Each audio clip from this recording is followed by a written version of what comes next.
Tungipara multipurpose পৌর supermarket পরিদর্শন করেছেন প্রধানমন্ত্রী শেখ হাসিনা। এই মুহূর্তে সেখানে আছেন সহকর্মী সানবির রূপল। সরাসরি যাচ্ছি তার কাছে। রূপল,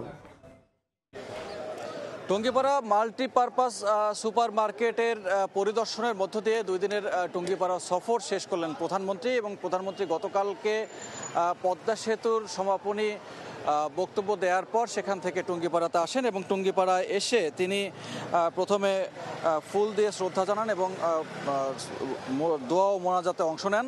এরপর পরিবারের সঙ্গে তিনি সময় কাটান এবং রাতে তিনি নিজ বাড়ি টুঙ্গিপাড়াতেই ছিলেন। সকালে উঠেই তিনি প্রথম কর্মসূচি যান হচ্ছে তিনি গিমাডাঙ্গা সরকারি প্রাথমিক বিদ্যালয়ে। সেখানে বঙ্গবন্ধু কর্নারের উদ্বোধন করেন।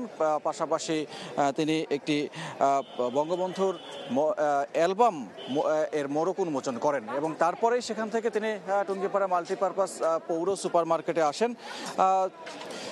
জরুরি কাজ থাকায় তিনি তার এখান থেকেই সরাসরি ঢাকার উদ্দেশ্যে রওনা করবেন কিছুক্ষণের মধ্যে।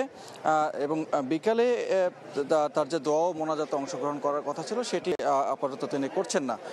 তো গতকাল থেকে আজকে পর্যন্ত যে অনুষ্ঠানগুলো ছিল এখানে টুঙ্গিপাড়াতে, এবং সকালে তিনি কথা বলেছেন, সকালে তিনি শিশুদের উদ্দেশ্যে কথা বলেছেন এবং আগামী প্রজন্মের কে বাংলাদেশের হাল ধরার জন্য বলেছেন এবং তাদের শক্তি সাহস এবং সামর্থ্যের মধ্য দিয়ে আগামীর বাংলাদেশ এগিয়ে যাবে সেরকম কিন্তু দিক নির্দেশনামূলক বক্তব্য তিনি দিয়েছেন।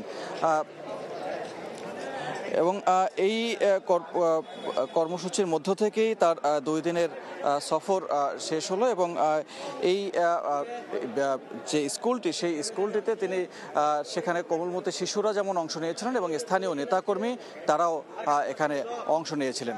তো এই ছিল এখন পর্যন্ত টুঙ্গিপাড়া থেকে সবশেষ তথ্য।